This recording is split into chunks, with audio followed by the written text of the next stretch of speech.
संस्कृत के 30 महत्वपूर्ण प्रश्नों को इस क्लास में देखेंगे। 2020 में यूपी टेट एग्जाम में संस्कृत के जो भी प्रश्न पूछे गए थे उन सभी प्रश्नों को यहाँ पर देखेंगे। आप लोग सभी प्रश्न ध्यान से देखिए और सभी प्रश्नों का उत्तर बताने का प्रयास कीजिए। पहला प्रश्न पूछा गया है, संस्कृत के एकोन चत्वारिंशत् को कहते हैं। एकोन चत्वारिंशत् को क्या कहते हैं? 39 कहते हैं, याद रखिएगा। यहाँ पर पहला ऑप्शन राइट आंसर हो जाएगा 39। ठीक है, 29 लिखा गया है। 29 को संस्कृत में क्या कहते हैं? नवविंशति कहते हैं, या एकोनत्रिंशत् कहते हैं, या नवविंशति कहते हैं। दोनों ध्यान रखिएगा। 59 लिखा गया है, इसको क्या कहते हैं? नवपंचाशत कहते हैं, या एकोनषष्टि कहते हैं संस्कृत में। 49 लिखा गया है, इसको एकोनपंचाशत या नवचत्वारिंशत् कहा जाता है। तो यहाँ पर पहला ऑप्शन राइट आंसर हो जाएगा 39। द्विशब्द स्त्रीलिंग प्रथमा विभक्ति का रूप है। देखिए दोस्तों, द्विशब्द स्त्रीलिंग प्रथमा विभक्ति का रूप द्वे है, तो यहाँ पर डी ऑप्शन द्वे आपका राइट आंसर हो जाएगा। ददति रूप है, ददति रूप है। देखिए दोस्तों, ददति लट लकार प्रथम पुरुष बहुवचन है, यहाँ पर पहला ऑप्शन राइट आंसर हो जाएगा। इसका रूप कैसे चलता है? ददाति दत्तः ददति, ददासि दत्तः दत्थ, लट लकार में ददामि दद्वः दद्मः। तो यहाँ पर लट लकार प्रथम पुरुष बहुवचन राइट आंसर हो जाएगा, पहला ऑप्शन। गुरुपादेशा शब्द में प्रयुक्त संधि है। गुरुपादेशा शब्द में प्रयुक्त संधि कौन सी है? दीर्घ संधि है, यहाँ पर दीर्घ संधि आपका राइट आंसर हो जाएगा। चलिए आगे बढ़ते हैं। उपसर्ग है, उपसर्ग है, इसमें दोस्तों परा उपसर्ग है, तो डी ऑप्शन परा आपका राइट आंसर हो जाएगा। परा क्या है? उपसर्ग है। उपसर्ग शब्द के पहले जुड़कर उसके अर्थ को बदल देते हैं। ठीक है, चलिए नेक्स्ट है, मनोरथा में संधि है। मनोरथा में कौन सी संधि है? इसमें विसर्ग संधि है, तो डी ऑप्शन विसर्ग संधि आपका राइट आंसर हो जाएगा। मनस धन रथ बराबर रथा बराबर मनोरथा। नेत्राभ्याम अश्रुणति, नेत्राभ्याम अश्रुणि पतंति में नेत्राभ्याम पद में विभक्ति है, इसमें पंचमी विभक्ति है, बी ऑप्शन राइट आंसर हो जाएगा, पंचमी विभक्ति। चलिए आगे बढ़ते हैं। असनि शब्द है, असनि शब्द है। देखिए दोस्तों, असनि शब्द स्त्रीलिंग और पुल्लिंग दोनों है, ध्यान रखिएगा, स्त्रीलिंग पुल्लिंग दोनों है। तो यहाँ पर ए और डी दोनों आपका राइट आंसर हो जाएगा। चलिए आगे बढ़ते हैं। तया रिपो अनुगम्यते में वाच्य है। तया रिपो अनुगम्यते में कौन सा वाच्य है? कर्मवाच्य है। ये सभी प्रश्न 2020 में पूछे गए हैं। यह कर्मवाच्य का उदाहरण है, तो यहाँ पर पहला ऑप्शन राइट आंसर हो जाएगा। युपदारु पद में समास है। युपदारु पद में कौन सा समास है? तत्पुरुष समास है, तो सी ऑप्शन तत्पुरुष समास आपका राइट आंसर हो जाएगा। गोधूम शब्द का अर्थ पूछा गया है। गोधूम शब्द का अर्थ क्या है? इसका अर्थ गेहूं है, तो यहाँ पर बी ऑप्शन गेहूं आपका राइट आंसर हो जाएगा। चावल को तंडुलम कहा जाता है, गेहूं को गोधूम कहा जाता है, गधा को गर्दभ कहा जाता है, गाय का दूध को गोपयः कहा जाता है। विसर्ग संधि का उदाहरण है, विसर्ग संधि का उदाहरण है। देखिए दोस्तों, यहाँ पर राइट आंसर हो जाएगा नमस्ते। नमस्ते विसर्ग संधि का उदाहरण है, तो सी ऑप्शन आपका राइट आंसर हो जाएगा। स्पर्श संज्ञक वर्णों की संख्या है। स्पर्श संज्ञक वर्णों की संख्या है। देखिए दोस्तों, राइट आंसर हो जाएगा 25। यहाँ पर पहला ऑप्शन राइट आंसर हो जाएगा। स्पर्श संज्ञक वर्णों की संख्या 25 है। बालिका, इस पद में प्रत्यय है। बालिका पद में कौन सा प्रत्यय लगा है? तो इसमें टाप प्रत्यय लगा हुआ है, सी ऑप्शन आपका राइट आंसर हो जाएगा। पर्यंत में उपसर्ग है। पर्यंत में कौन सा उपसर्ग है? इसमें परि उपसर्ग लगा हुआ है, तो पहला ऑप्शन राइट आंसर हो जाएगा परि। नेक्स्ट है, नदी शब्द रूप में प्रयुक्त वचन है। नदी शब्द रूप में प्रयुक्त वचन है। देखिए दोस्तों, नदी शब्द रूप बहुवचन में प्रयुक्त होते हैं, तो यहाँ पर बहुवचन आपका राइट आंसर हो जाएगा।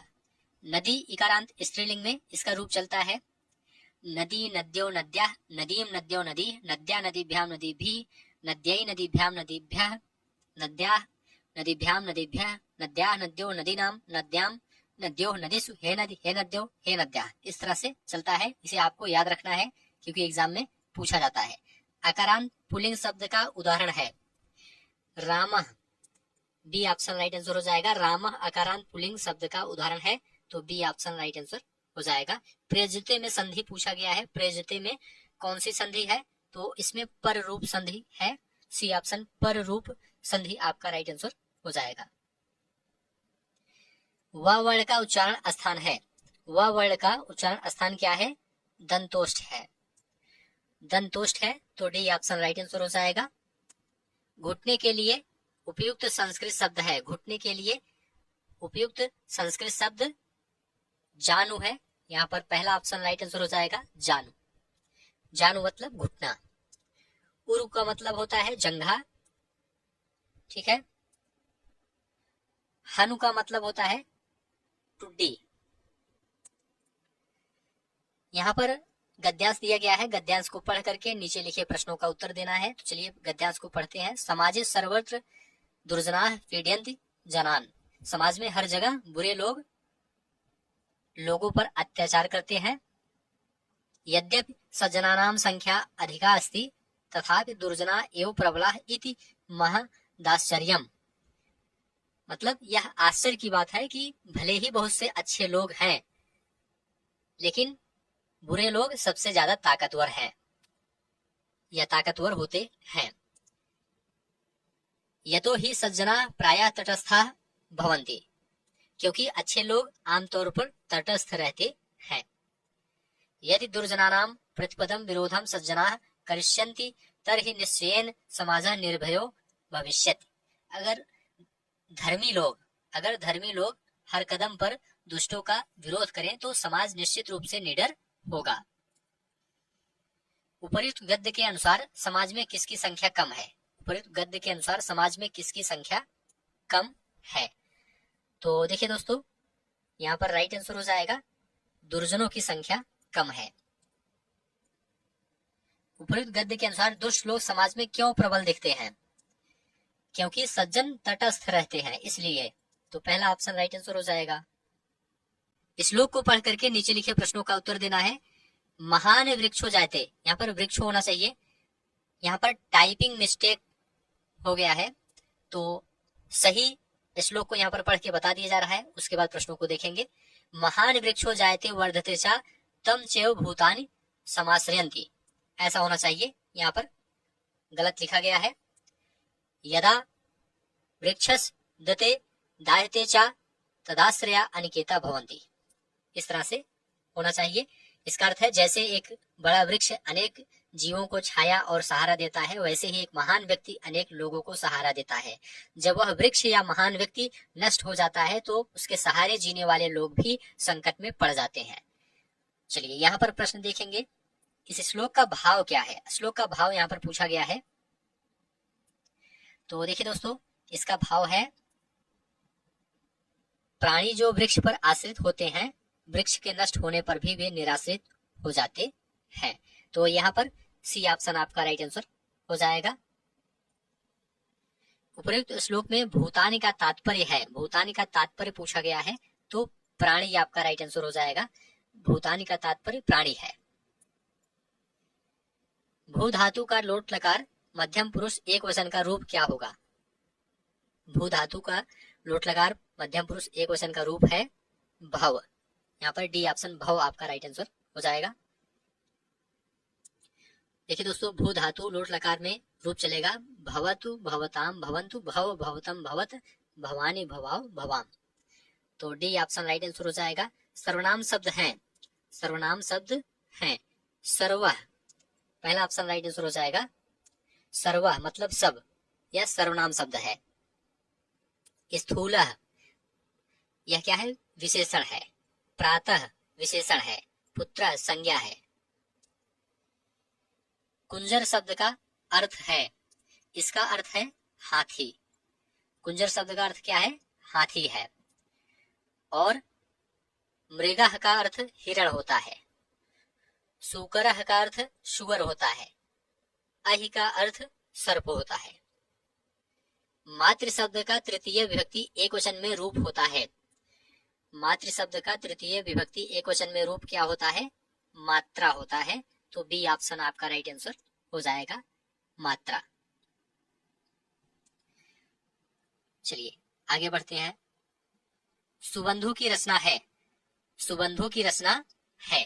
देखिए दोस्तों, वासव दत्ता यहाँ पर राइट आंसर हो जाएगा।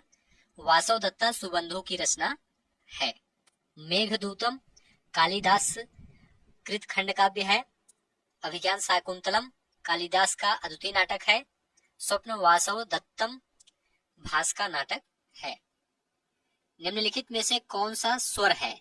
कौन सा स्वर है? तो यहाँ पर ली क्या है? स्वर है।